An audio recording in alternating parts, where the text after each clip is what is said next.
ತಿಮ್ಮಕ್ಕ ಇಡೀ ದೇಶಕ್ಕೆ ಗೊತ್ತು. ಅವರ ಕತೆ ನಿಮ್ಮ ಮುಂದೆ.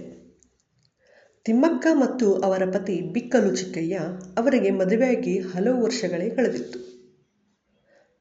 ಆದರೂ ಮಕ್ಕಳಾಗಿರಲಿಲ್ಲ. ಅಂದಿನ ಕಾಲದ ಗ್ರಾಮೀಣ ಸಮಾಜದಲ್ಲಿ ಮಕ್ಕಳಿಲ್ಲದ ದಂಪತಿಗಳನ್ನು ಹೇಗೆ ಕೀಳಾಗಿ ನೋಡ್ತಿದ್ರು ಅಂತ ನಿಮಗೆಲ್ಲ ಗೊತ್ತೇ ಇರುತ್ತೆ. ಇದರಿಂದ ತಿಮ್ಮಕ್ಕ ದಂಪತಿಗಳು ತುಂಬ ನೊಂದಿದ್ದರು. ಒಂದು ದಿನ ಇಬ್ಬರು ಕುಳಿತು ನಿರ್ಧರಿಸ್ತಾರೆ, ನಮಗೆ ಮಕ್ಕಳಿಲ್ಲದಿದ್ದರೇನಂತೆ, ನಾವು ಪ್ರಕೃತಿಯನ್ನೇ ಮಕ್ಕಳಂತೆ ಸಾಕಬಾರದೇಕೆ ಅಂತ ಯೋಚನೆ ಮಾಡ್ತಾರೆ ಇಬ್ಬರು.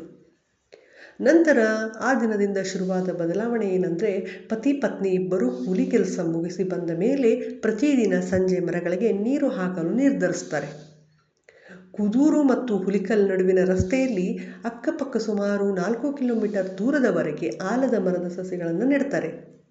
ಆ ಕಾಲದಲ್ಲಿ ನೀರಿಗೆ ತುಂಬ ಕಷ್ಟವಿತ್ತು. ಕುಡಿಯಲು ಕಷ್ಟವಿದ್ದ ಸಮಯದಲ್ಲಿ ತಿಮ್ಮಕ್ಕ ಅವರು ಮೈಲಿಗಟ್ಟಲೆ ನಡೆದು ಕೊಡಗಳಲ್ಲಿ ನೀರು ತಂದು ಸಸಿಗಳಿಗೆ ಹಾಕುತ್ತಿದ್ದರು ಎಂದರೆ ಅವರ ಧೈರ್ಯ ಮೆಚ್ಚಲೇಬೇಕಾಗದ್ದು. ದನಕರುಗಳಿಂದ ಸಸಿಗಳನ್ನು ರಕ್ಷಿಸಲು ಸುತ್ತಲೂ ಮುಳ್ಳಿನ ಬೇಲಿಯನ್ನು ಹಾಕ್ತಿರ್ತಾರೆ. ಇದರಿಂದ ನೀತಿ ಏನಪ್ಪ ಅಂತಂದರೆ, ಇಂದು ಆ ರಸ್ತೆಯಲ್ಲಿ ನೂರಾರು ಬೃಹತ್ ಆಲದ ಮರಗಳು ಹಸಿರಾಗಿ ನಿಂತಿವೆ. ಬಿಕ್ಕಲು ಚಿಕ್ಕಯ್ಯ ಅವರು ತೀರಿಕೊಂಡ ನಂತರವೂ ತಿಮ್ಮಕ್ಕ ಅವರು ಈ ಸೇವೆಯನ್ನು ನಿಲ್ಲಿಸಲಿಲ್ಲ.